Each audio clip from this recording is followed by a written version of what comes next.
Maybe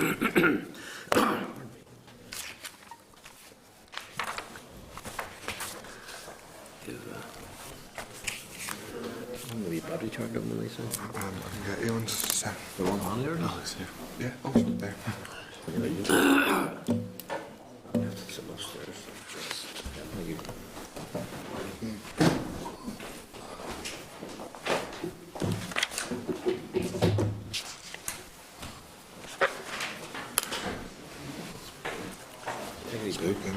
Great.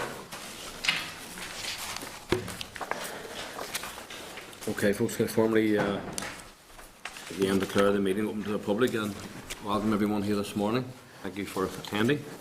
Could I just remind all members and every people in the room, obviously, to switch off all electronic devices, telephones and so on, and remind members of the conventions around the use of the tablets. And could I invite any member to declare any interest relevant to today's committee agenda? There are none to declare. Then I move on to apologies. I have two apologies to declare, one from Michael Copeland and from Mickey Brady. Any other apologies to declare? None other to declare. Then we move on to the draft minutes. Draft minutes for meetings on the 13th of January and the 15th of January, and there are pages 5 and 8 of your members' pack. Members can tend to ratify the minutes drafted for accuracy. Great. Great, thank you for that. Matters arising, just to note that today that we will take evidence on the pensions bill from Cruise Bereavement Care. This is the final evidence session scheduled for the pension bill, and obviously, as has been the practice to date, departmental figures are once again here present to address the committee following the briefing by Cruise. I'll note that some additional sessions have been scheduled in the work programme to tie up consideration stage of the bill, and the committee can discuss it if it's content with the way forward following today's evidence session. Just again then to note also that the second stage of the regeneration bill was debated in the Assembly on Tuesday, and so they entered the committee consideration stage yesterday.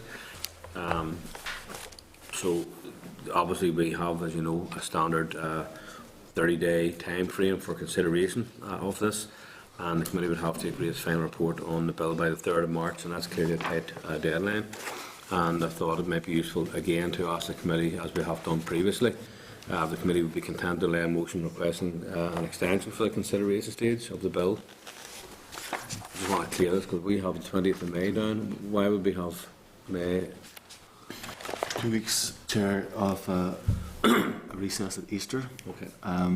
We still have to tie up the inquiry, so inquiry reports before then, and also the finalisation of the pensions bill report, which we're aiming to get done within the next couple of weeks as well. Chair. Have we liaised with the department as to what impact this may have if we delay it as long as that? Chair, the aim would not be to go right to the wire on the 20th of May. It's just to allow sufficient time for stakeholders to comment on the bill, coupled with the recess. And then with the existing reports that will have to be tied up by the committee, we just thought that it would be prudent just to have an extension. That's not to say, Chair, of course, it would take the full time to do that. We'd aim to get it done in well within that time if we could. Okay. I mean, obviously, it's one of those pieces of legislation that we will get stakeholder interest. There's no question about that, I think. So that's prudent then just to extend. Our members content that we do extend. We seek to extend the deadline to the 20th of May, but again, on that basis that we very clearly will endeavour to conclude our consideration stage sooner than that, as we have done previously. I think we've always met the time frame as well in advance of the dates agreed for. I could ask, is there likely to be a week lost in May around the election? There's no powder or anything like that opposed here, but I suppose I don't even know that it would impinge on the day of election. I'm not even sure the day. What's the day of the election? Thursday? It'll be a Thursday. I think the last time there was one day that there was committee meetings, that many people.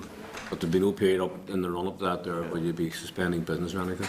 No, it would be business as usual, I hope. Okay, so members agreed then that we seek an extension to the deadline, and we will endeavour, of course, to conclude sooner rather than later. Great. Okay, thank you for that. So, that's that. And there is a draft timetable in your pack there, if you want to look at that again. Okay. Just to remind people then that following today's briefing on the pensions bill, then the meeting will move into closed session to discuss evidence received in relation to the committee's inquiry. That's in your papers as well. Again, I just want to remind members of the committee that we had agreed that we would return to the issue of Rinmore as a substantive item once the Department has responded to the committee officials' request to provide any information or relevant materials to the committee's scrutiny role. The Department has not yet responded, although it is still well within its normal response time frame. So I would just suggest then we would wait to deal with this next week, hopefully in the view that we have a response from the Department. Okay. Good notice of that. The next item on the bill is on the agenda then this morning is the pensions bill. We're taking this morning evidence from Cruse Bereavement Care, and could I invite the following Anne Townsend and Alison Penny. Could I invite both of you then to the table, please? We have, as you know, a briefing from Cruse Bereavement Care, and that's included in your written submissions tab of the members' bill folder. It's the big hardback. Also included are figures provided by the Childhood Bereavement Network, who contributed to Cruse's submission, and also want to advise members that these are GB figures as opposed to figures for here in the north. I'd like to, as I say, formally welcome again. I thank Alison Penny of Childhood Bereavement Network for travel from England to brief the committee today. So thank you very much for your care and attention to this issue.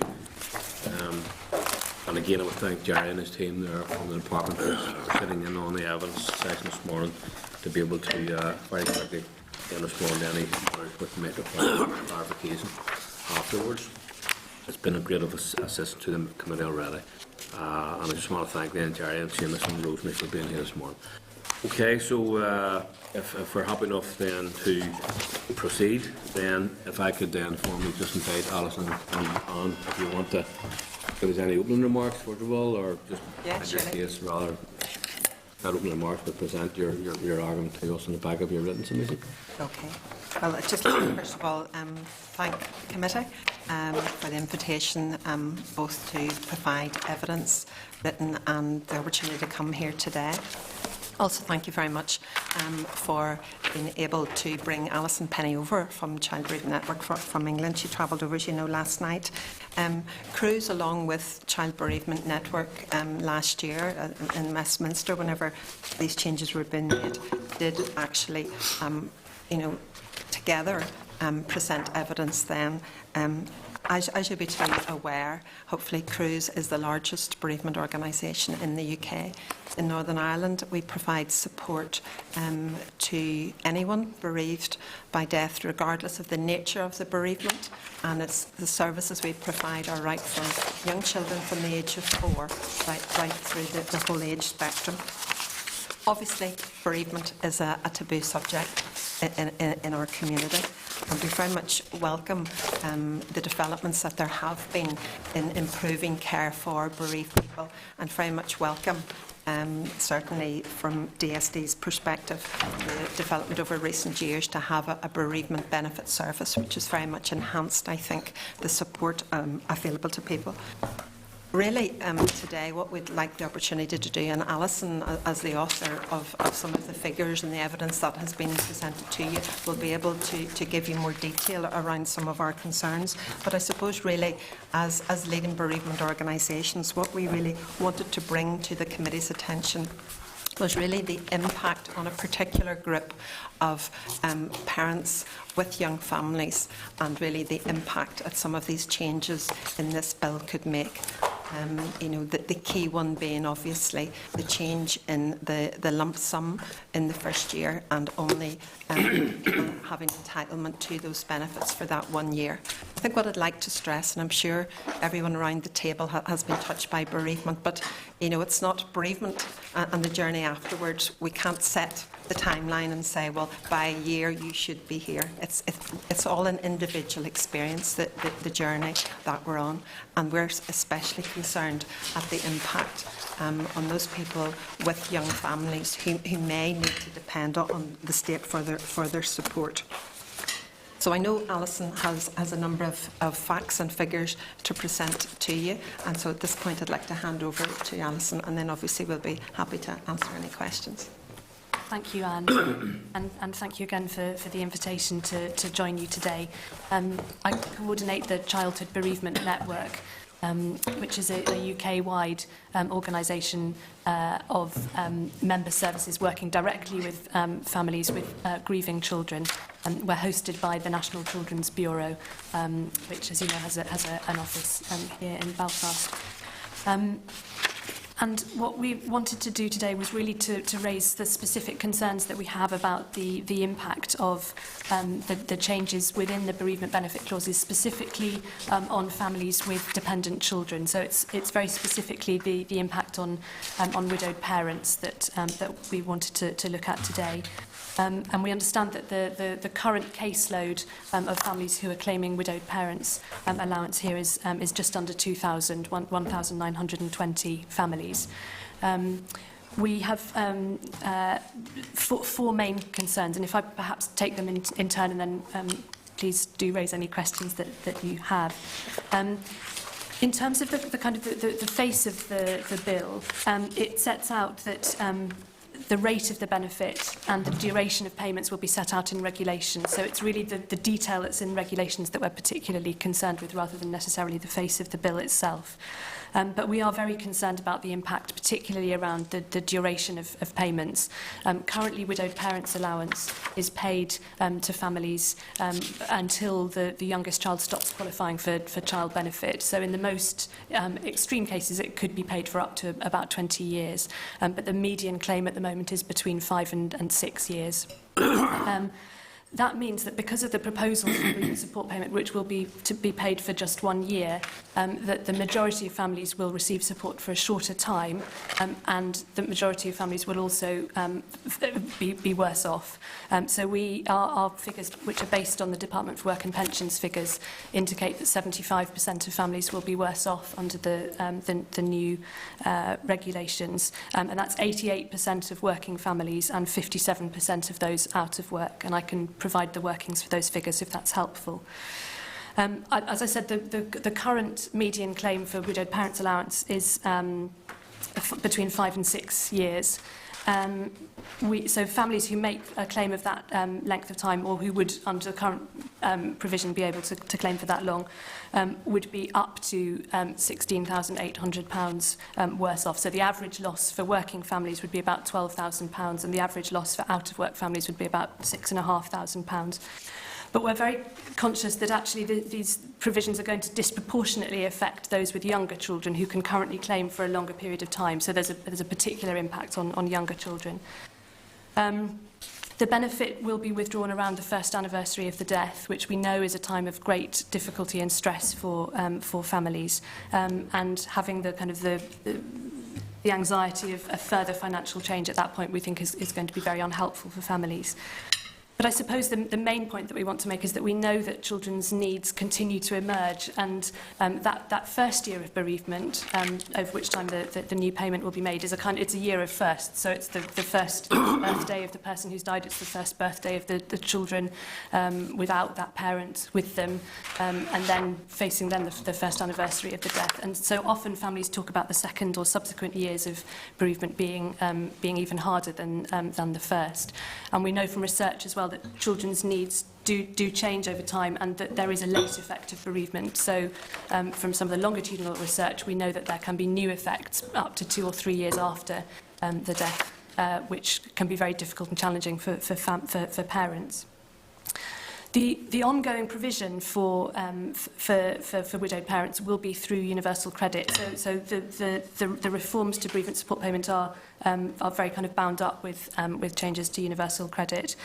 And that's where the intention to continue support for families who are on a low income will come from. But we are very concerned that means, of course, that because there are work search requirements, widowed parents will be obliged to be looking for and taking up work within 6 months of their partner's death. And so that's very concerning to us. Lord Freud has made some suggestions about periods during which those conditionality requirements could be relaxed.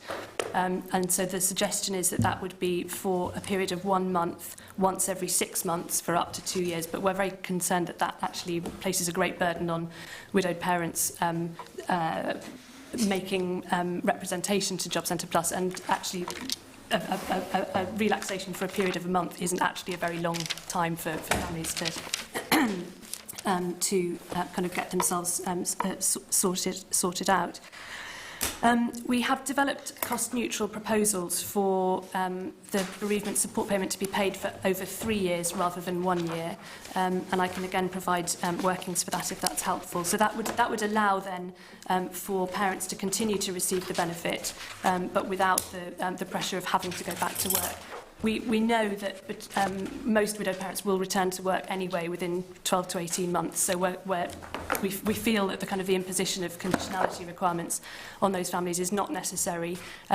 It's also not commensurate with the support that will be available for kinship carers, so we'll be in the odd position where if a child goes to live with a great-aunt following her mother's death, that the great-aunt wouldn't have to have work search requirements for a year, so the conditionality would be relaxed for a year.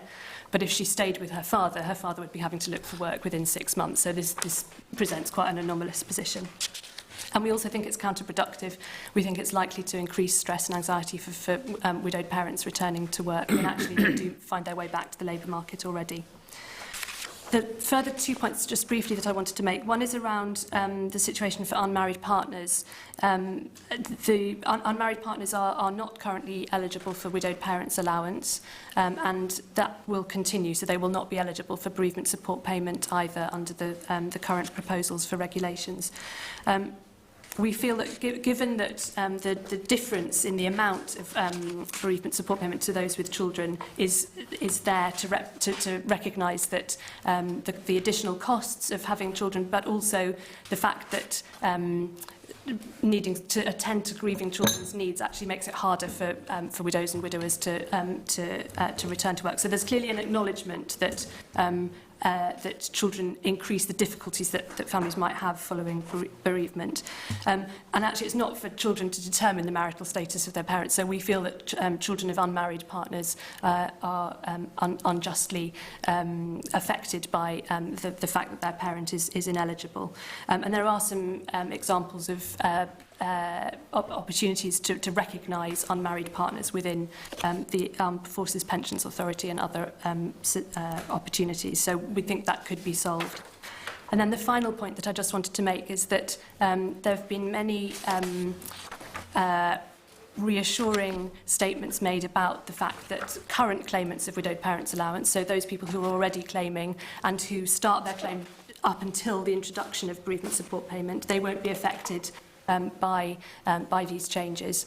But we are concerned that actually once those families who need to be claiming universal credit are moved onto the universal credit system, they will actually face a net loss through claiming widowed parents allowance. So because the income from widowed parents allowance will reduce their universal credit pound for pound, but widowed parents allowance is also taxed, so they will lose the tax, which we estimate will mean that families on a low income will be losing about £7.90 a week.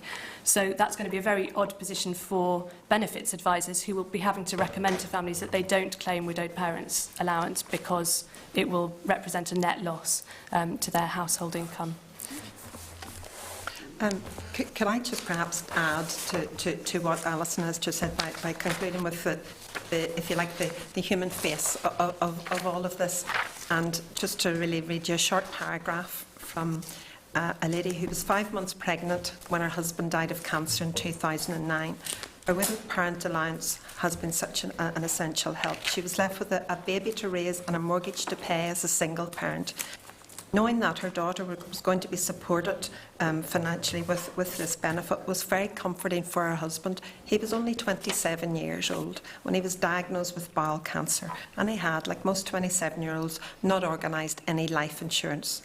it took an additional weight off our minds in those last few months, knowing that I could pay for the funeral and have that support ongoing. And actually, he felt proud that he had worked for the 10 years and that his national insurance was able to help him at least.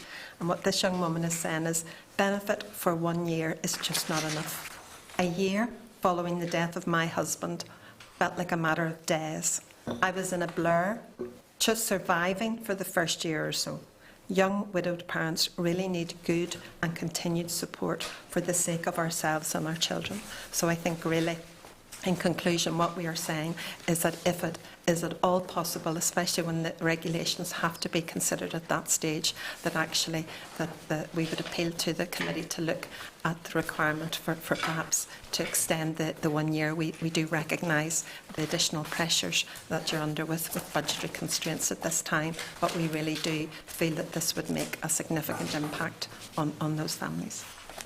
Okay, thank you, Alison. Thank you very much. Okay, members. Yeah, could I just ask one question? Initially, for the first year anyway, with the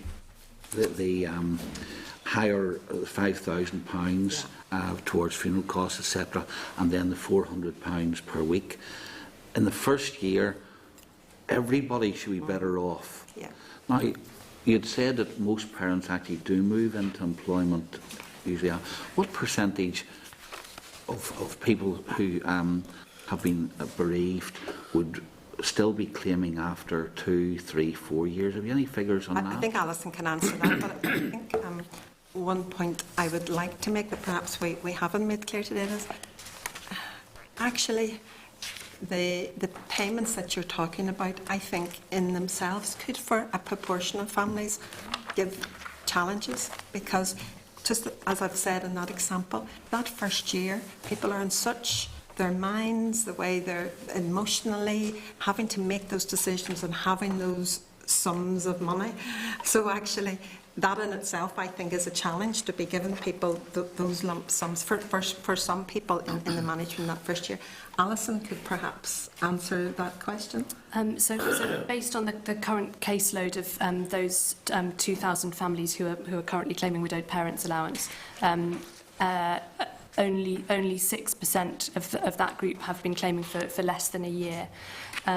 In terms of the figures that we calculated for Great Britain, in terms of the proportion of families, so the Department for Work and Pensions went back and looked at the group that started claiming in 2002 when this benefit was first brought in, and then tracked them, and it was less than 4% of families claimed for less than a year. So it's 96% of families who But is claimed there for a more than a big year. jump after that? I can understand how maybe in the first year making the adjustment, all of the points you've made, people want to be with their children, especially if they're young, maybe not even having skills if they're if they haven't been. I can understand why in the first year you may well find there's a high proportion of people who would be dependent on benefit. But does it jump after that where people, first of all, they realise, look, we're going to have to have another independent source of income. Maybe they do get skills, they've got over the bereavement. Is there a huge jump at that stage? These figures are for the numbers that continue claiming widowed parents' allowance rather than the number who are on income support. My recollection from the impact assessment that the Department for Work and Pensions did was that about 3/5 of claimants of widowed parents' allowance are in work, 2/5 are out of work. But that's the whole case. No, that's the whole caseload. So some of those people will have been claiming for up to 12 years by the point the impact assessment was done. So I'm sorry, I don't have figures that directly address you. No, really was trying to establish whether. I take the point you've made.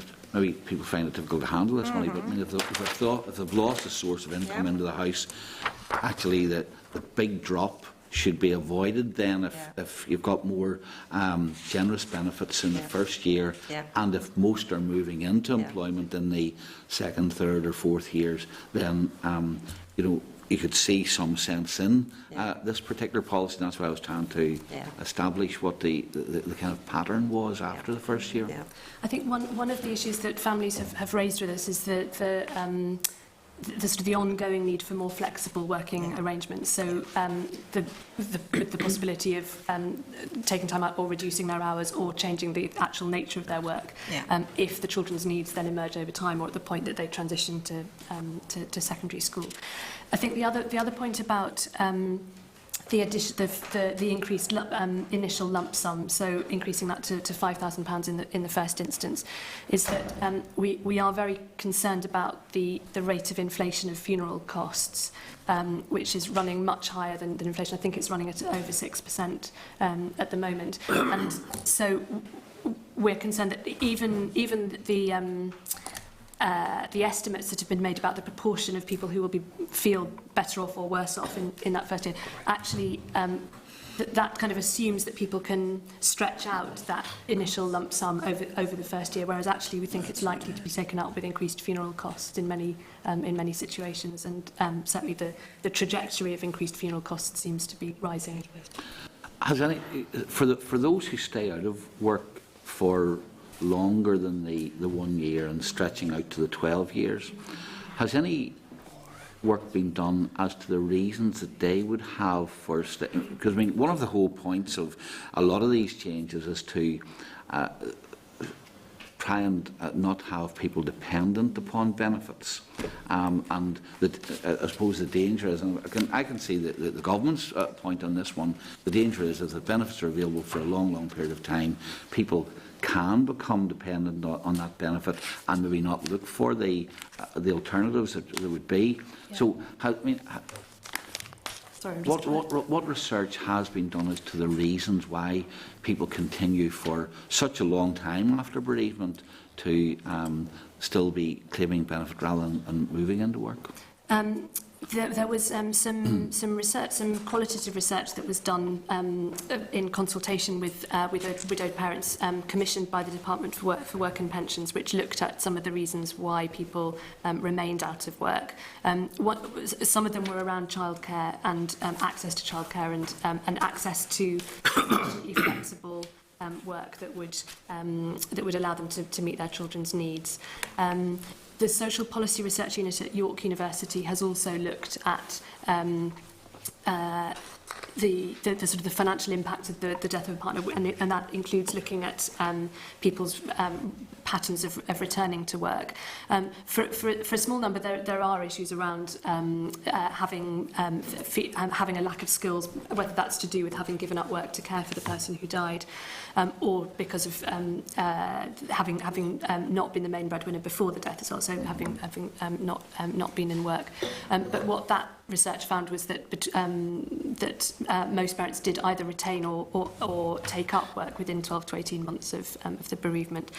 That unit at York questioned the assumptions that were made in the paper that accompanied the consultation, as did Gingerbread. Can I just read you the quote? Yes, so Gingerbread said, "We disagree with the consultation document's premise that ongoing bereavement payments create a disincentive to work and risk welfare dependency."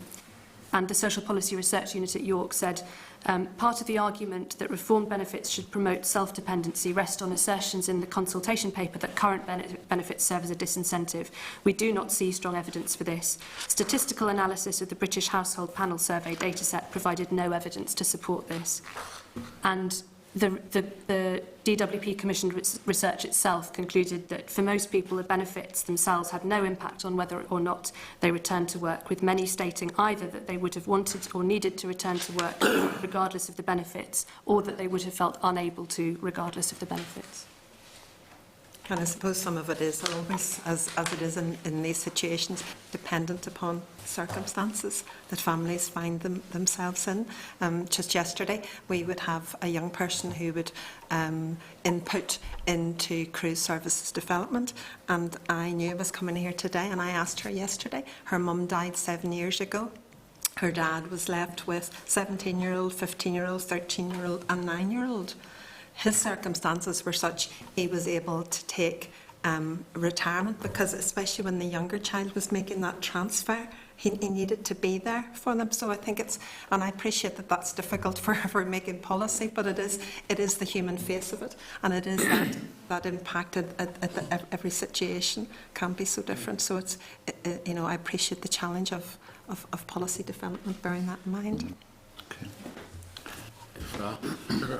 Thank you for the presentation, and obviously the grief affects people in many different ways, and like somebody said, that people can come to terms with it and find that work may be the only way that that it brings some type of sanity in their lives and things. But there are people that could be years and years and years trying to come to terms with it, and that there are people who would want to get it back to work. Yeah. But I think universal credit is about cramming all the benefits into one, and I think it's a very fair point that while people may say there's an additional £5,000 there, but the additional expenses that come along with it could eat up with £5,000 very, very easily. And universal credit is not all about making things easy, it's also about cost cutting in the longer term, and that needs to be taken into consideration. And the thing that probably always gets me is that policymakers very rarely sit down with the people that will suffer at the end of it and take into consideration the hard facts and the realities of trying to deal with it. And so it poses two questions. One, was there any input by organisations like Cruise when the policy was being drawn up? And two, was any of that taken into consideration when the final document was produced? And in terms of transitional protection, has there been any transitional protection built in so that people are not just cut off after a short period of time? In answer, yes, we did respond to the consultation both here in Northern Ireland and nationally, but to no avail, I don't think is the answer. So, yeah. In terms of the original consultation that came out, there were two options suggested. Well, there were three options. One was to do nothing, which would be problematic because if widowed parents continued and universal credit is brought in, then the issue that I've raised about the net loss. Well, actually, the net loss wasn't raised in the consultation paper. That has emerged over time. But people, I think DWP could see that there would be no net benefit to people. So option one, of doing nothing was one. But then the other two options were a one-off upfront payment of £10,000, or option two was £5,000, and then stretching out the additional payments for a year. There was no third option or fourth option about actually extending the payments over a longer period. So that was the initial consultation document. In terms of the response that has been made, the Department for Work and Pensions have been they have been welcoming to submissions, and so we've certainly been in to see them a number of times, and with colleagues from the Way, Widowed and Young, and from Cruise and from Gingerbread and other organisations. But in terms of what's actually changed, little, apart from the changes to the conditionality arrangements that I referred to. So Lord Freud allowing for there to be a bit more flexibility for the three one-off. You looking at just following on Fraz's point, because he did make an interesting point there about with the introduction of universal credit.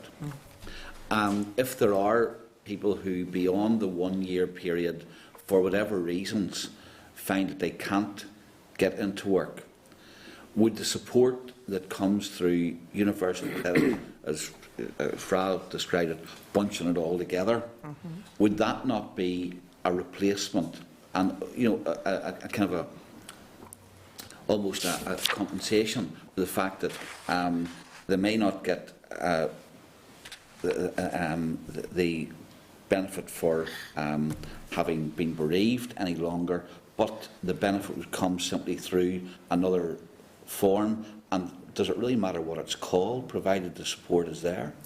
I agree with you that it doesn't matter what it's called. I think it's really about the conditionality requirements that are the concern. So at the moment, if the bereavement support payments were made over a longer period, there wouldn't be the additional pressure on families to return to work before their children are ready to do that. So it's the conditionality aspect of universal credit that's of concern to us. Go ahead. Yeah, yes, just right now. And again, you always try to look at if there's any, and I know you spoke that the nitty-gritties and the detail of the regulations and everything, but is there any flexibility built into it that would allow the likes of officials within departments to look at the circumstances and cases and due to the different circumstances make different decisions, or is it just after a year it's finished?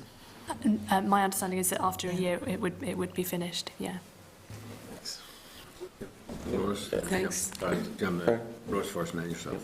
Thanks for your presentation. Could I just ask, in your written briefing, you make reference to Tell Us Once, which is in England. Yes. And the other question is around the conditionality and the work search requirements and the difference given to kinship carers as opposed to bereaved parent. Maybe you'd like to elaborate a wee bit further on that. Yeah. Thank you. I think the difference. It was a change to regulations brought in specifically to address concerns that those working with kinship carers and kinship carers themselves had raised about the sort of the additional need for support that children have when there's been so much disruption and they're moving to live with a family or friend carer. And so, very sensibly, we think that those work search requirements will be lifted for a year for kinship carers taking on the care of a child. By contrast, it's a 6-month period of relaxation for those whose partner dies, which is why we have this slightly anomalous situation. The intention is that there will be the opportunity for families to make, for claimants to make representation to Job Centre Plus for it to be lifted for a short period, but it is a very short. I mean, it's a month, which is barely any difference really, and they will be allowed. We understand that they will be allowed to do that. For 1 month every 6 months for up to 2 years following the death, and that's specifically around it was a review of situations where children might be distressed and that might have an impact on their parent or carer's capacity to seek work. So it also will apply to children affected by domestic abuse as well and other situations. Okay. But again, it's a very kind of piecemeal approach, and what we were hoping for was for conditionality to be lifted for a year in line with what's available for kinship carers. And the Tell Us Once? Tell Us Once was a service in England, and then here later on we had the service, the bereavement benefits set up. So the idea of it being that people obviously only have to go that once when a death happens and don't have to go to all the different departments. So that's where that came from. Thank you. Okay, Jim? Yeah, the various concerns that you raise about the difficulties to be created by these reforms.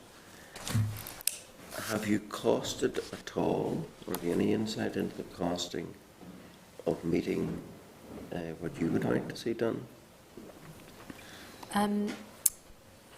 The implications of extending payments over 3 years rather than 1 year, we have developed cost-neutral proposals for that. We would just need to check that those figures were also cost-neutral here. They were cost-neutral for Great Britain when I calculated them. What's the basis on which they'd be cost-neutral? So it would be based on the monthly amount being reduced, so that because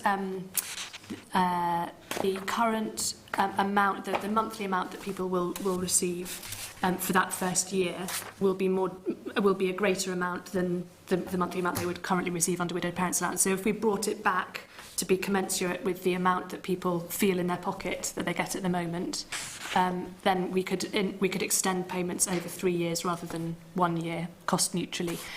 The other change that would require would be for those without children to bring down the lump sum from, I think, £2,500 to £2,250. We are conscious that as they stand, the proposed changes represent quite a significant redistribution of funding from families with children to families without it. So the people that will benefit from the overall changes of the bereavement support payment are people under 45 with no children. So the overall envelope for this reform represents a significant redistribution of funding from families with children to those with no children. So our cost-neutral proposals reduce the amount, the monthly amount, back to what it is, what people feel at the moment, and they also slightly reduce the lump sum for those without children. Is the monthly amount constant then throughout the 3 years? That was what we calculated, but it could be tapered. Actually, it wouldn't need to be constant throughout the period. One of the difficulties that was raised during the discussions in Great Britain was around the tax status of the payments, and there was a lot of discussion about whether these payments would be seen, particularly under EU legislation, as a death grant or a survivor benefit, and that was likely to have implications for how the Treasury saw the payments. So there was a lot of discussion about if the payments continued for longer than a year, they would be taxable, as widowed parents' allowance currently From is. the beginning? Well, there was no. DWP didn't make suggestions about that, but one of the proposals that we had made was that it could be tax-free for the first year and then taxed for subsequent years. And in saying your proposal is cost neutral, are you taking into account the tax that the government would take back from the benefit? That's a very good point, and I would need to check that, because that has been calculated into the impact assessment on the overall costings. I would need to check whether that's included in these cost neutral proposals. Because reducing the amount to spread it over 3 years, but making it subject to tax, is that a win-win for the recipient?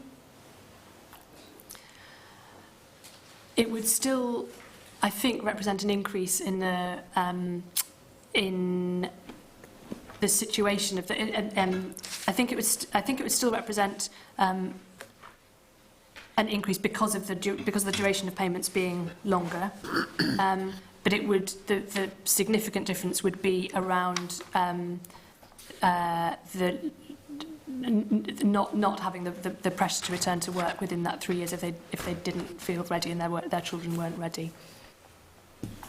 I suppose one might be interested to know the net amount that the widow or whoever receives over the 3 years, how it would compare with the net amount over the 1 year. Yes, and that would depend entirely. It would depend on the tax status, and it would also depend on the treatment of the payment with regards to universal credit. So our costings are dependent on bereavement support payment not being taken into consideration as income against universal credit, which is what's in the current proposals. Are you saying it's prescribed somewhere in EU law that you draw benefits for more than a year from subject to taxation? No, sorry. It was that there were two issues. One was that that Treasury would be less likely to say that it could be tax-free if it was paid over 3 years, because it looks more like an income replacement benefit. The EU concern was around who would be eligible under EU aggregation rules, and I can get more guidance from the Low Incomes Tax Reform Group if that's So Treasury have asserted that if it crosses a year, it's taxable. No, they haven't asserted that. At the moment, so in the autumn statement last year, there was a commitment that bereavement support payment would be tax-free. That's based, we understand, on the assumption that it would be paid for a year. But they haven't. I don't know that there's been any public statement about what would happen if it were paid for longer than that. In terms of the cost neutrality of your proposals, you mentioned at the beginning the disparity that you saw for where the parents had not been married. If it was extended to a non-married situation, that's hardly going to be cost neutral. No, that would bring additional costs. Have you costed that at all? I know that in England and Wales, around 31% of children are born to couples who are not married but are cohabiting. It's unlikely that the figure is quite so high for those that would fall into the age group where the parent might be claiming widowed parents' allowance. But yes, it would bring additional costs to extend it to unmarried partners. Okay.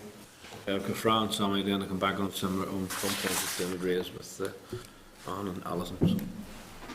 Sure. Is there any possibility, and it's just trying to put all the information together, that we could have some type of fact sheet that just lays out for us, because I know officials are probably going to come up and argue or talk about against or talk around some of the stuff that's been provided this morning. But if there was a possibility of some type of fact sheet could be provided with the information. Of course.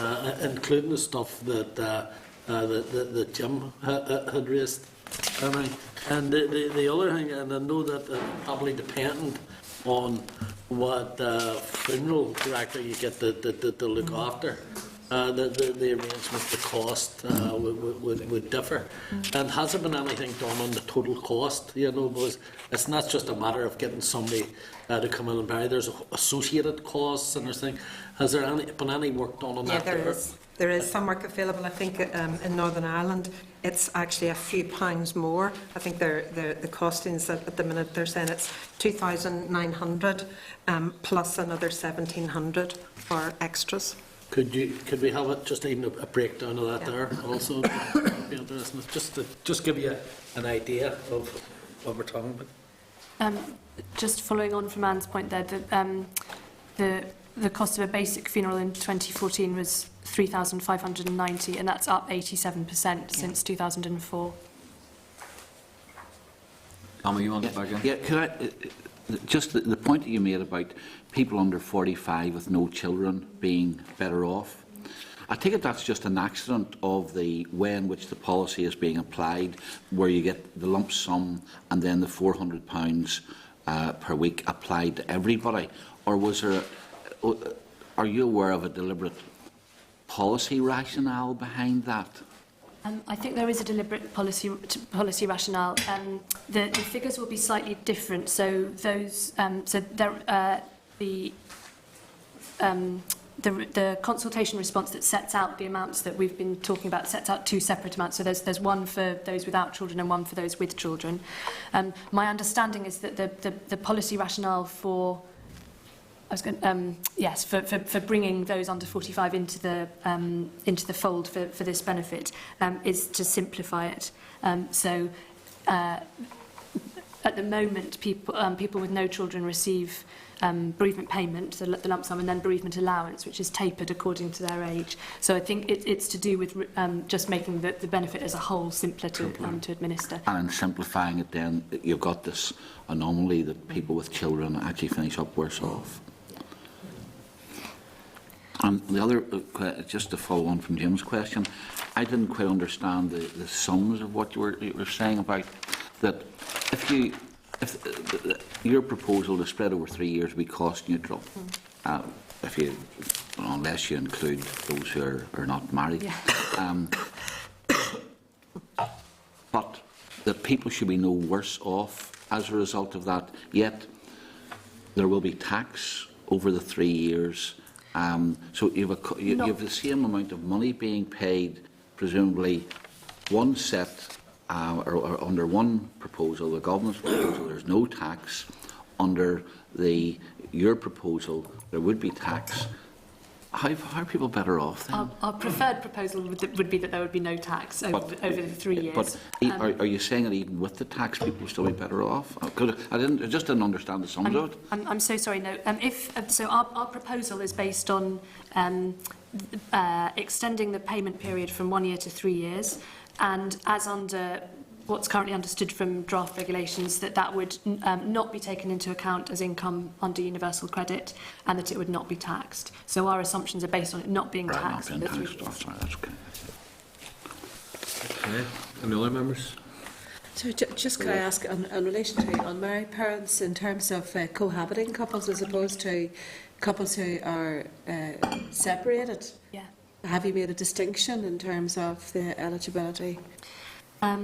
Yes. So we were recommending that it would be extended to cover unmarried cohabiting partners. Okay, thank you. Okay, there's no other members indicating to speak at the minute, so Alison and Anne, unless there's any additional remarks that you want to make at the moment, then, and you're... Chairman, could I just ask one last, and that is just from the people who you deal with. Have you tested that option of higher payments in the first year? Where and maybe I'm wrong here, but logic would say to me that if you've lost a spouse and that loss of income as a result of that, that the hardest time is going to be in the immediate period afterwards, where you find you're trying to deal with the bereavement and you're trying to deal with the financial consequences of that bereavement. Have you tested against the people who you deal with your proposal that, look, you'll not get as much in the first year, but you'll get it spread over a longer period of time? Would you find, from what you've experienced, that would be a better option, having bigger payments at the time when the financial crisis, along with all the emotional crisis, has probably hit you hardest? Our proposals wouldn't affect the lump sum that they would receive initially, and nor would they mean that families were worse off than low-income families are under the current benefit. So it wouldn't represent a lower payment for those on low income.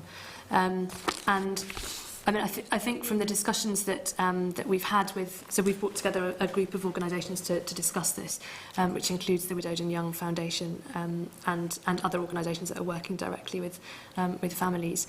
And I think that there is an understanding that there are financial constraints. There are in many ways, many families would like the widowed parents' allowance to continue as it is, but given that the whole kind of suite of welfare reform is happening, that a 3-year payment would be preferable to a 1-year payment if it's not representing a cut overall. Yeah. Okay. Okay. As I say, there's no other members indicating at the moment, so Alison and Anne, is there any other remarks you want to leave us with this morning? Because obviously we are going to take up these issues that you've raised with the officials who are, as I said earlier on, very kindly on standby to try and immediately address some of your concerns. So if you're happy enough that you've made a case and members have queried a number of the issues that you've raised and you've responded very fully. So can I thank the both of you then for your attendance this morning. Again, Alison, particularly yourself for travelling here to be here with us this morning to help us in our deliberations. So thank you very much, and we'll take on board all the issues and we'll try and tease them out. Officials, thank you very much. Okay.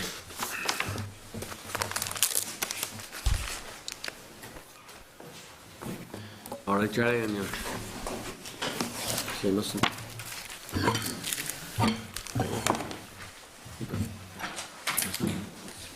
Okay, good morning, everybody.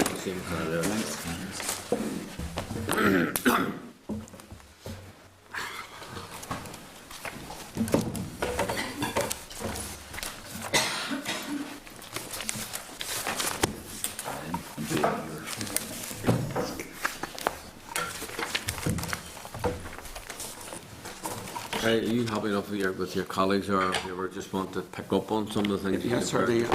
We'll do our best. We can get that. And have a look at, I think, most of the issues and switch our rate. Maybe if we were to start first with the option for it to be spread over the 3-year period as opposed to 1 year. I would have to say that I was having some difficulty in actually working out as how someone could end up at the end of that being actually better off. The first issue is the point, and actually for tax. At the moment, these benefits aren't going to be taxed. We understand that is on the basis that it is only payable for a year, and therefore is not looked upon as being a longer-term benefit. Therefore, this isn't to be taxed.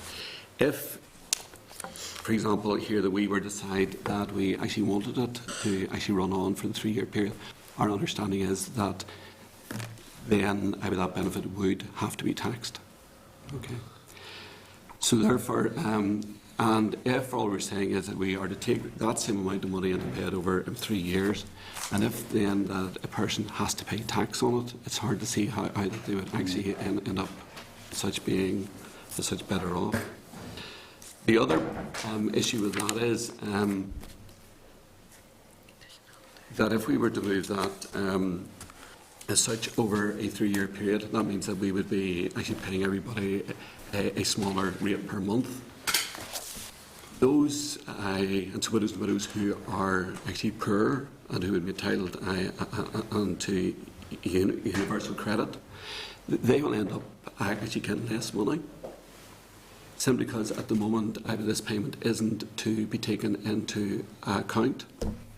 So therefore, actually the full amount isn't going to be taken into account of whatever it is, £150 a month or indeed £400 a month isn't going to be taken into account.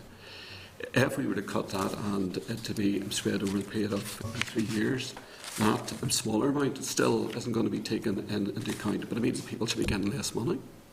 So actually poor pensioners and so that actually the poor widows end up actually they would lose. On some of this Well, Jerry, they wouldn't, because we're on low income, it wouldn't probably push them into the tax bracket, so they wouldn't get taxed on it, but they would lose on benefit. So they would lose out for the amount. For better off ones, they would lose out on the tax. For poor ones, they would lose out on the benefit. Is that what you're saying? Yeah. So I'm just saying that I'm not sure that I can fully see, as how we can do this, and the end up with people end up with more money Who says in it their has to be pockets. taxed? Well, it's what we have heard from HMRC that they opted not to tax it simply because it would only be payable for 1 year. And that Is there something magical about 1 year? if it's 1 year, then it is deemed not to be a long-term benefit. There's a general kind of rule, okay, it's a long-term benefit. Most end up being taxable. Of course, if government was going to tax it, they could afford to make the benefit more generous and still be cost neutral. Well, Like having some of it back. I'm just pointing out more, as what we're doing under our bill. All this has been, over in England, Scotland, Wales, has been settled, and they know that this benefit is only going to be payable for 1 year, and the benefit isn't going to be taxable. My point is that if we were to opt and to make it into a benefit over in 3 years, although I can't speak for HMRC, I think there is every chance that they would say, well, okay, but you have now made that into a long-term benefit. Administratively, would that become a difficulty as well, insofar as not everybody might be taxed on it because they're in low income? Some people might be taxed on it, so you then have to have a variable benefit almost to compensate for the people for who are going to have tax levied on the payment. issues as well, but There also was a third issue in what was being proposed, if I actually picked it up correctly, and maybe I didn't because I'm just listening in. But I think one of the ways that which had been put forward was to pay a smaller amount of a lump sum to a person who hasn't got a child. Okay. But then again, the point was made that if you were paying somebody it's 5,000, that 5,000 could well be eaten up by the cost of a funeral. Well, I'm not sure, as how the cost for a funeral would actually differ, between somebody who has a child and somebody who hasn't. I mean, it's the same upfront costs. which would have to be met. So again, and I do hope that I'm not being unfair, but I thought that's what I had actually picked up from what was being said there. So I'm just saying that I can't fully get that sorted out in my own mind, as to how this actually ends up being a better deal. But Jerry, just come back to the point before you, I know you're just going to work through these. I mean, the issue of whether it's taxable or not, I mean, you're saying that's your understanding, it's a policy. Yeah. I think most people think, well, you can change the policy. I'm not saying you can't, but policy can be changed. I mean, a government can decide, well, if we consider that as a bereavement as opposed to a benefit, survivor's benefit, I think you used the term earlier on. I mean, a government could decide, well, 3 years is reasonable or 2 years is reasonable to consider that as a bereavement as opposed to a long-term benefit, if you know what I mean. It's a policy issue which can be changed tomorrow morning. I would actually take your point entirely, but our problem is that we don't have any control over let's say, an HMRC. Westminster issue. It's just and they have already made up their minds that this is how this works, and that it should only be 1 year, and therefore isn't going to be taxable. And all I'm saying is that if we were to opt to do something different, I think we have to be aware that there is a big risk then that these people shall actually end up getting less money. And that's my only point really on that. Okay, for that point. Okay, appreciate that. Okay. Yeah, are we happy enough for that one? Yeah. We are? Okay, so we'll move on. There was a number of issues raised, and maybe just to move on to the issue of the fact that it is only going to be as such paid for the 1 year, which we have actually touched on there, because its whole point about tax, etc. In terms of what this benefit is meant to do, this benefit is meant to really help actually with the costs which are associated with the fact that your spouse or your civil partner has died. It's not meant to help you with the everyday living costs as such. Okay, and therefore that's why the benefit is only to be paid for 1 year, as such. Okay, because it's not meant to be. Actually, one of the big things in favour of it is that if you are a poor person, that you will be able to claim onto UC, or if you're in work and you're not earning very much, you will be able to claim your UC, and this payment isn't going to be taken into account. So therefore, that is a big change from what is there at the moment, where if you're getting any of these benefits, but they will be actually taken into account for any of the income-related benefits. I do take the point. Would that be likely to change just with the tax rule? Would that be likely to change if it was spread over a longer period of time? Well, again, the whole policy rationale for it not being taken into account and for UC was it would only be paid for a short period of time, and it was meant to cover the costs which were associated with having been bereaved, as opposed to helping you with your everyday living costs. If you spread it over the 3 years, then it actually looks much more like a actual benefit to actually give you help for a fairly long period of time. It becomes a long-term benefit. And under the old policy rationale for UC, then it would make sense that it would have to be taken into account. We don't know that for sure, Charlie. No. Well, as such, all these issues would actually have to be looked at. I mean, at the moment, it's in terms of what is inside the bill. The only thing in the bill really is for these new payments. In terms of the UC issues, that are all outside of the bill. So that falls under the other bill, it's the welfare reform issues. So I'm just, aiming here to give you some help and help you understand the situation, But, okay. I think we all accept that each person is different, and for people, actually, the period of grief, for some people it shall be longer, some people it shall be shorter. I certainly couldn't say that a period of grief only is for 1 year, or indeed is only for 5 years, or even 10 years. So therefore, this benefit is not meant in any way to link into a period of grief. It certainly isn't meant to do that at all. So therefore, that's why that again it comes back to the 1 year. It's purely to help you with the costs associated. It's not meant to help with a period of grief. I say because that can differ from each person to person. So there's no such magic rule. Okay, the tax issue we have already dealt with. All right, so we've pointed that out. It's in purposes, and I think it was raised during the earlier briefing, and for the purpose of the law of the EU, as to why this might be an issue. Because this benefit is only payable for 1 year, in terms of the EU law, it is going to be actually classed as a death grant. Okay, and a death grant. That means that it's not exportable. Okay, so it's only for people who would be living inside of the UK who would be able to claim it then. Okay. If we were to make it over a longer period of time, it would probably cease to be deemed to be a death grant and be classified as a survivor benefit.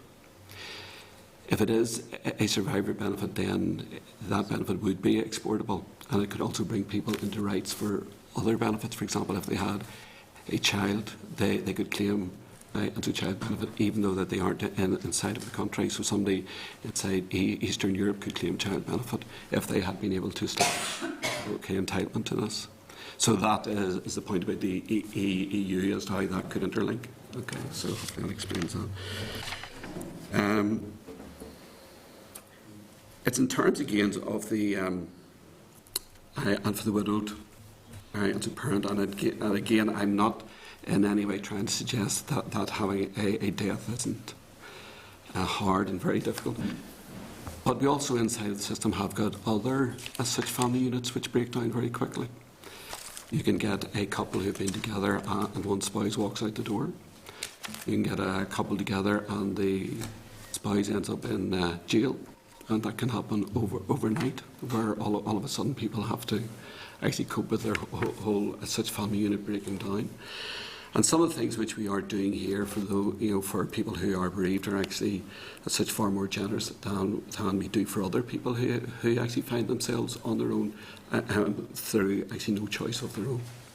So, and again, that is not in any way to take away from the grief or the hurt that people feel. Jerry, just saying that, because I do think that there's a big issue here with the unfairness of this, that if someone who's been bereaved with no children could actually benefit more than someone who's been bereaved with children. Now, if there was a family breakdown, if that's not right, then we can correct it, but if there was a family breakdown, or either because of divorce or because of imprisonment or whatever, the benefit system would be more generous to people who have got children than who don't have children. Yet the evidence that we received this morning here would indicate that with no children, they will be the people who, the 25, or more or less the 25% who will do better under this system. I think the point which was being made was that as to what is in the at the moment is part of the system. If you have a child, for example, and either the benefit could end up being payable for up to 18, 19 years. So I think that as such, but that was the comparison. In terms of what we're doing under this new benefit, somebody who hasn't got a child will get a lump sum of about £2,500. Then each month she'll get a payment of £150. Someone who has a child will get a payment of about £5,000 and will get to £400 per month. So therefore, people who have children are actually on the system shall be as such paid more. I think all that they were doing was saying that at the moment under the existing system, but actually that could go on for 18 or 19 years. And so that's how and that's where the discrepancy comes in. So I think that was the point which they were aiming to get across. But also, this issue about where we say that almost as if there's this very line between people who have children and people who don't. Well, I'm not sure that is quite the same. Simply because in terms of these benefits, having a child is a child for whom you are able to get a child benefit. So you could have a child aged to 16 who has actually opted out of school, and therefore so child benefit isn't payable. So that we could have some of these couples who we are now speaking about as such as if they don't have children, whereas in fact we might have a child who's actually 16 or 17. So it's not as simple like there's this line, and that all people who haven't children shall end up better off under this because they won't. Okay. Are you happy enough? I think that's covered a bit about the 1 year. issue. The other one was it's the fact that this shall only be payable to a spouse or a civil partner, and whether or not we should be extending it to such partners who aren't married. I think really this brings us back to the whole basis of the national insurance system. This is based on the fact that a person has been a member of the system and has actually paid contributions. Under the national insurance system, as indeed under the tax system, there always has to be a legal, either a marriage or a civil partnership in place for somebody to be able to inherit rights as such. So that is really just in line actually with the long-standing. In terms of the actual practicalities, Just on that, it seems totally unfair that if two people have cohabitated for 10, 15, 20 years, that they've been treated differently from married people or people in civil marriages. And I know obviously these are not the people that drew up the policy on the thing, but it just seems so unfair that two people that have paid into their taxes, paid into the system for so many years, at the end of one of their lives has been treated so differently. right. Well, maybe if I go on to explain as to what the rationale was for it. Now you mightn't agree with it, but I mean maybe explain it. At least where you have a marriage or civil partners, you have an actual bit of paper. There's a legal contract as such which exists, which makes it, from our point of view, all very simple to work out whether or not a person is entitled to benefit or not. If we were to take it into account that it is an unmarried partner, with that then our issue is, well, actually what you could have is, you could have a situation where you have a spouse and an unmarried partner, both in existence at the same time. And so how then, and so would we decide as to which of the two should actually get the benefit? One way we looked at was, well, what if there are any, such a child? Well, maybe that would be a way that we could work it out. But indeed, there could be a child from various partners, as such, which makes it all very difficult for us to work out who would be the person who actually would be entitled to the benefit. Jerry, that's only one element of it. There are tens of thousands of people out there that it's a forced long-term relationship that are being excluded from this also. Yeah. And I do accept the point that you're making, but I'm just saying it's in terms as to how that we would actually do this, and once with the large numbers of people involved, as how that we could actually verify these cases would be all very challenging. It also brings us into the other issue, which is always the elephant in the room, and that is one of actually costs. But on this point, you could have a couple who are still married, that haven't seen each other, that haven't spoken, that haven't been living together for 10 years. They're each living with someone else. Yes. Is the spouse the beneficiary? Yes. I mean, again, but that would apply to a whole range of law. I mean, it's not just for, actually benefit law. If you are still married and if you haven't made a will which would, exclude your partner or your ex-partner, well, it might actually be under law, but they're still entitled. So what I'm saying is this area of law isn't really very different from the way that the law operates in general. It's not that we're doing something different from the way the law currently operates. The other point which we would make is that there is support mechanisms out there if you have a couple who aren't married. If the partner who is left behind hasn't money or isn't working long enough hours, they can claim actually through the various benefit systems which we have running at the moment. Okay.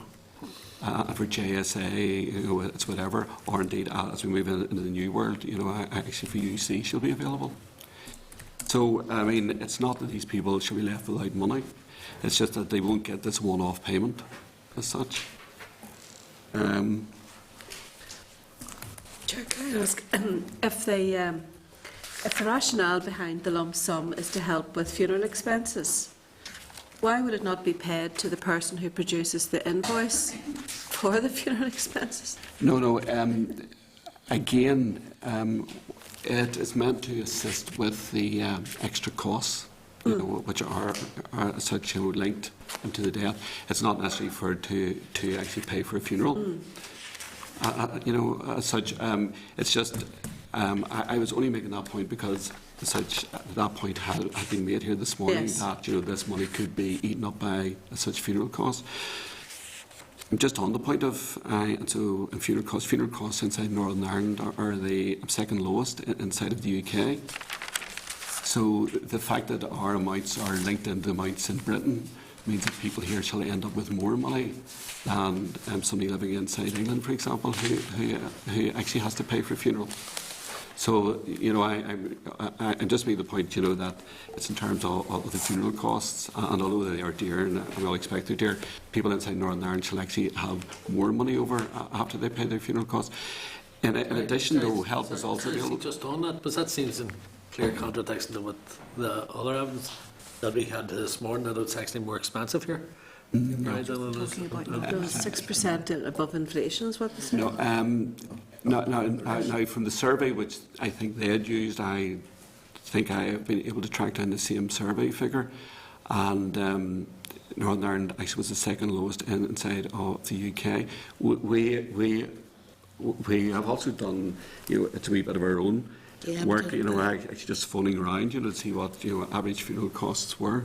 Did a bit of a ring round just yesterday afternoon. Okay, without names. Without names of. But for example, inside of Belfast, we were actually being quoted a figure of for the least expensive one for 2,300.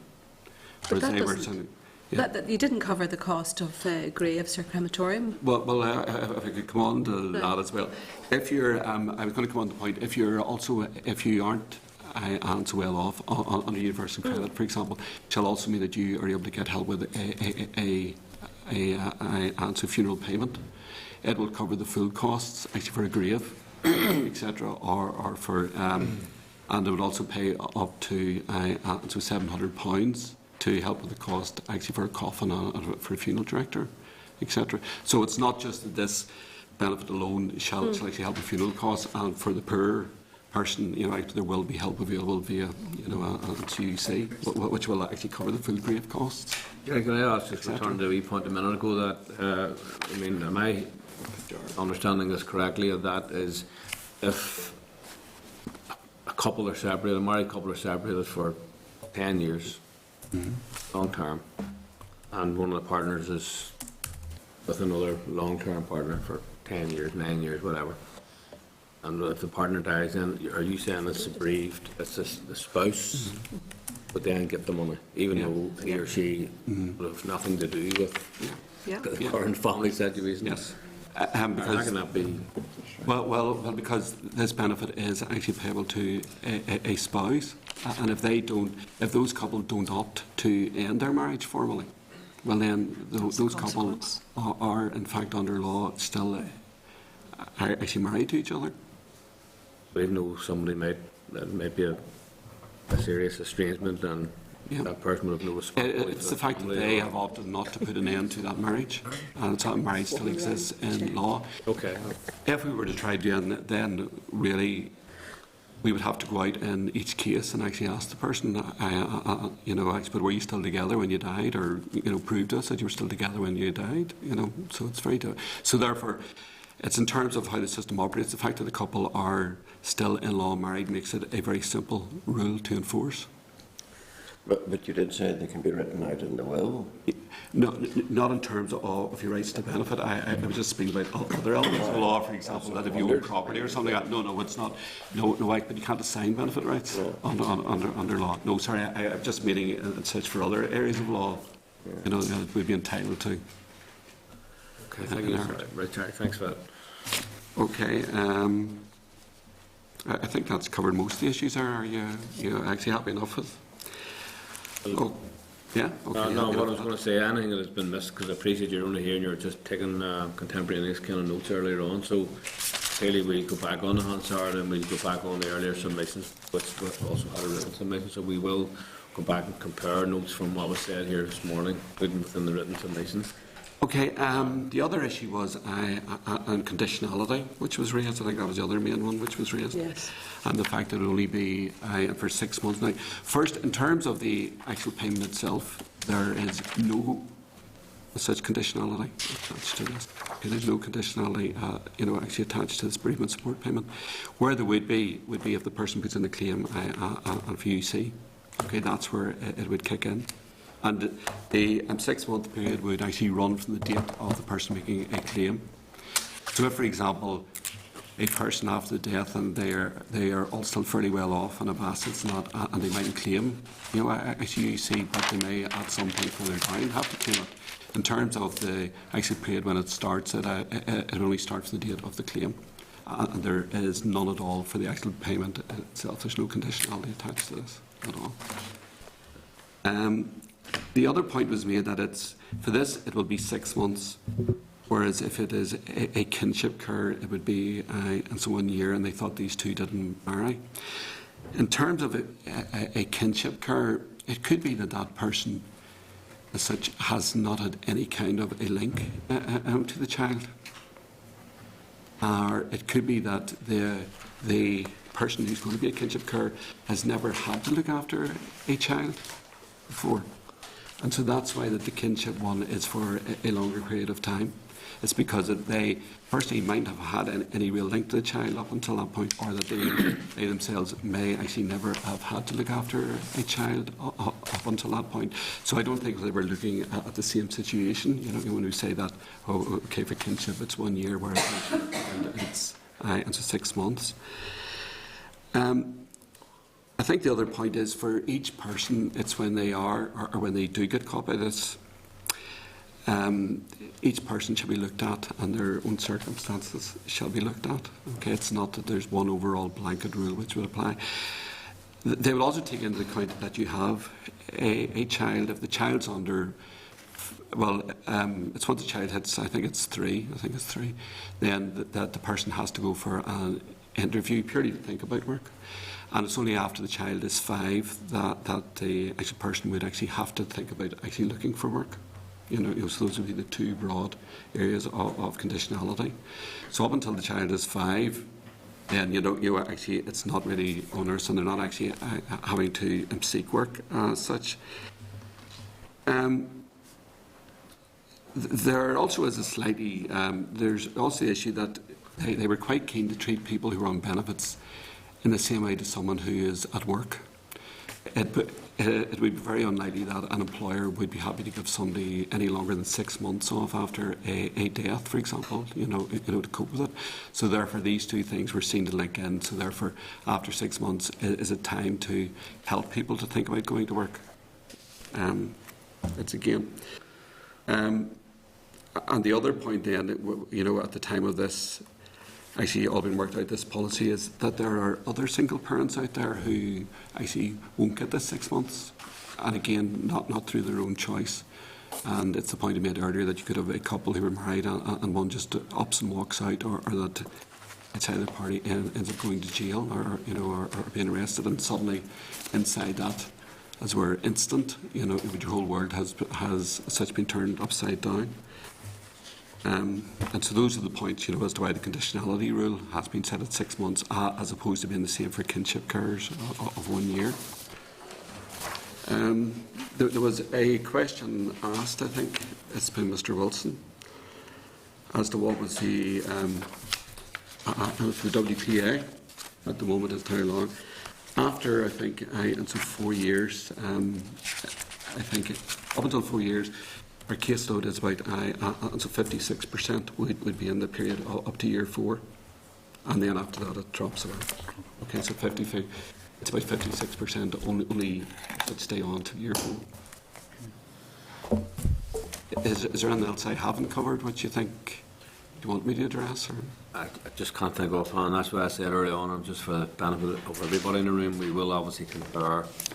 Because I do appreciate you did take the notes earlier on just contemporaneously, so you're doing your best to respond to all of the points. And just for the benefit of everybody in the room, including the people who, Anne and Alison, who presented evidence earlier on, obviously we'll... Sorry, can I just address the point which is made by Rosemary? I think one of the other issues was, so Tell Us Once. Mm-hmm. Tell Us Once is a cross-government thing in GB, which we don't have here inside Northern Ireland. We do, however, operate inside our own department a specialised service and for people who are bereaved, and if they come to that one number and if they tell us, and actually we will make sure that all other benefits get covered, etc. And we also advise and we help people as such to put in a claim, such for things like a funeral payment. If you know, but if you want more on that, we have a colleague here who could speak on it. But if you wished, Okay. I can hear that he's very keen there. No, I'm just saying. But if the committee has got an interest in this issue, you know, it could be that you're happy enough with that brief. Okay, that would be fair enough. Yeah, we can get that. We don't need to get it this morning. Is that what you're suggesting? Well, he's sitting here if you want him. If you can do it in 2 or 3 minutes, no problem. Come on ahead.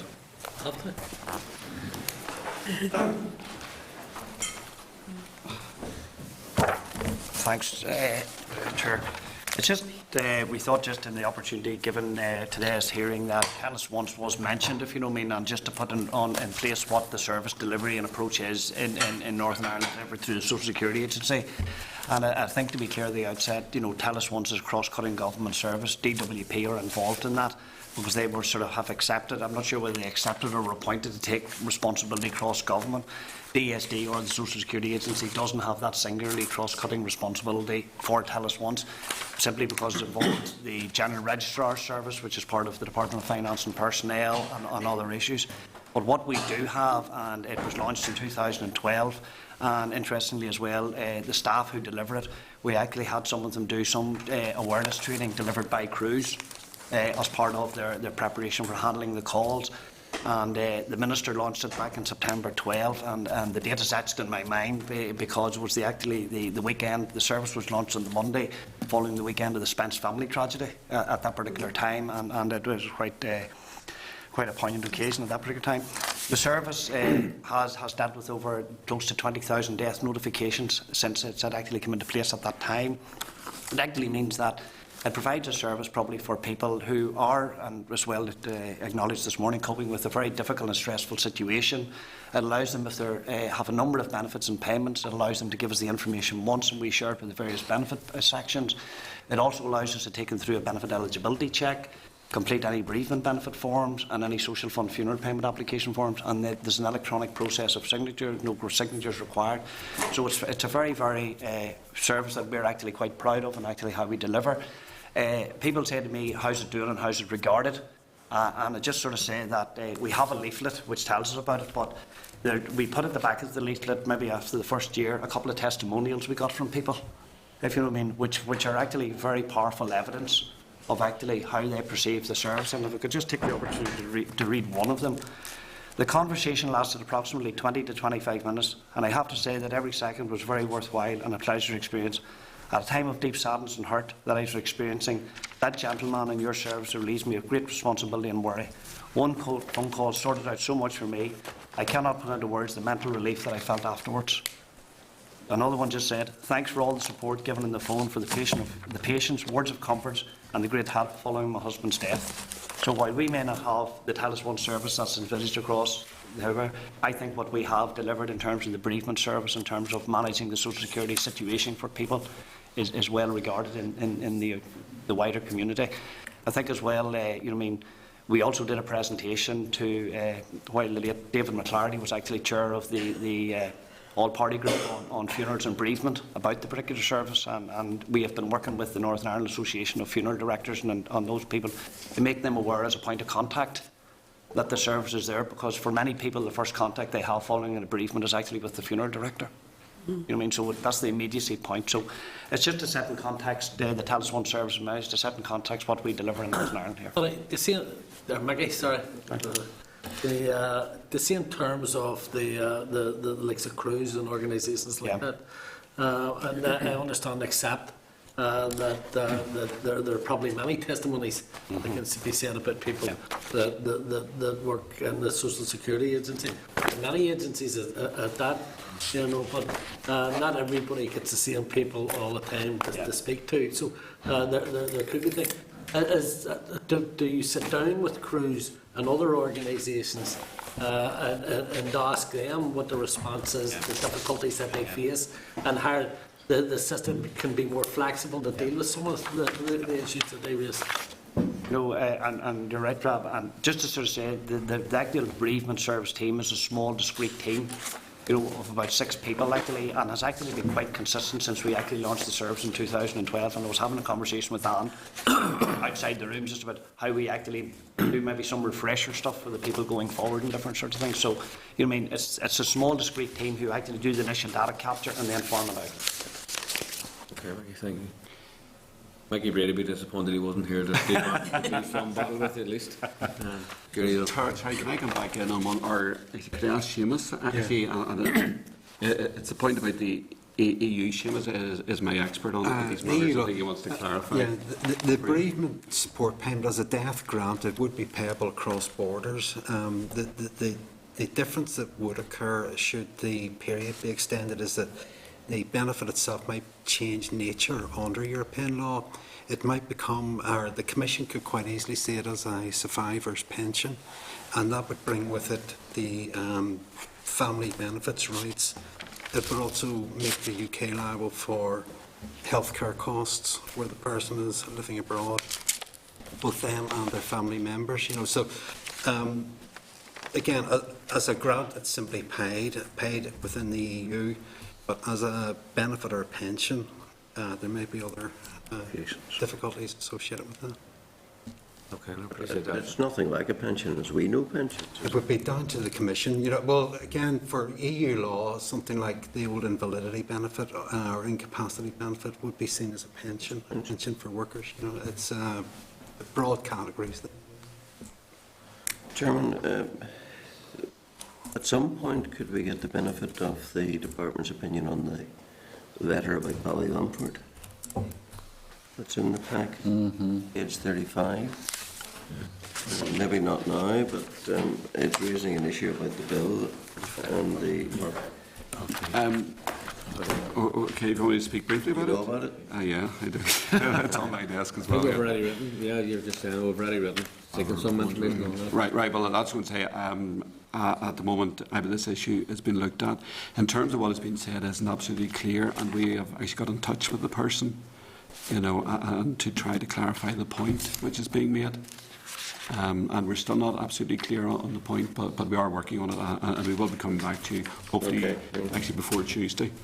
Okay. Chairman, the person who wrote the letter actually came to see me because he's a constituent, and I advised him to write the letter in the first place. I understand, and it may well be that I wasn't even quite clear of the issue when he spoke to me. It seemed a bit technical. But it might be worthwhile to bring them along at some stage. Well, like this person's from England, the one who is actually written is from England. Well, it was the local representative. The letter, I think, has come from a guy who works the unions in England. And he has made reference to something which has been done in GB under an order. And we have asked them as what that was, because we aren't aware, and our colleagues inside of DWP aren't aware of what this is. We've asked him, and yet we haven't been able to actually nail down what this is. I didn't understand. No, it's in terms of the broad areas of law which are about. This was done on such, but under the Pensions Act 2012, and our law and the law, as far as we are aware, and as far as our colleagues inside of Britain are aware, are exactly the same. So I say, but we are still trying to drill down into it to get exactly, as to what he thinks is the issue here. But our aim is to come back before Tuesday. The letter released to CPI and the kind of rates. Yeah, but I'm sure you may remember yourself from having gone through this, as part of that 2012. But we did put law in place at that time to cover this, and our law here and the law in Britain is the same as far as we're aware. And I say, we are still trying to drill down into it, though, to get exactly what his point is. I appreciate that. That'll come back to us later. Okay, are we? All right, happy enough. Cheers. Okay, so thank you very much. As I said earlier on, look, obviously, if there's anything that we'll have missed, and we'll come back and specifically ask those questions next week, but clearly we've a lot to explore, and we're going to resume on Tuesday morning, members. Cheers. To review the evidence that we've received so far, so need to be prepared for that. I think Jerry and his team will be here again just to assist us in our deliberations. So thanks very much. Again, thanks to yourselves for coming here this morning. Alan and Alison, thank you very much. I'm entitled an apology in for Tuesday morning. Okay. a problem, Chairman, both Paul and myself. The Assembly Executive Review Committee normally meets on a Tuesday morning, which affects both of us. What time does that meet, Gregory? 10. 10 or something? 10 or half 10. I mean, you happy enough if we continue the meeting, or Yeah. you happy enough? I mean, Thank you, Morris. Anna Morris, All the you know, good done for now. on your toes on Tuesday. Well, I mean, because there'll be some, whatever deliberations and considerations people arrive at, it'll have to come back to the committee again anyways. What time's the meeting? Well, 9:30, I think we'd settle for. We might get something. Will we have any, well, you'll have obviously the report from today's meeting, Hansard, I suppose, but. Or will we? That's the Won't. draft report in a week. I was just gathering now, there was some furious head nodding early on, sometimes from some of the other people who had previously given evidence at some of the responses that the department was given, so we might expect some attempts to feedback, yeah. I don't know, but you might. Chair, the other option is just to defer the meeting on Tuesday until Thursday. Thursday, at the moment in the forward programme, really we thought about looking through the look at the clause by clause. Then, right. So, if members want to give some time, want to be absolutely sure of discussing, we could just defer it. I'm just looking to go ahead with, like sort of the majority of members of one group and wouldn't be here, just wouldn't be. So, there's no other substantive business for Thursday? Well, Thursday we were going to have that and possibly then a further review of the inquiries evidence.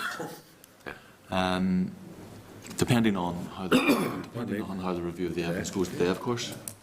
But otherwise, we were going to focus on dealing with looking at the departments and the committee's final position on the bill, and then look at going through clause by clause. Well, maybe the members can tend, and we just we don't come back on Tuesday morning, but we deal with this on Thursday as part of our normal committee business, because I personally think it would be a bit of a push to do it clause by clause on Thursday, given the other work we've got to do as well. So if we kind of reach we could well maybe reach a good consensus on the bill. It's not a huge bill, so we could maybe do a lot of good useful work on Thursday and then expedite this clause by clause on, say, perhaps the next Tuesday.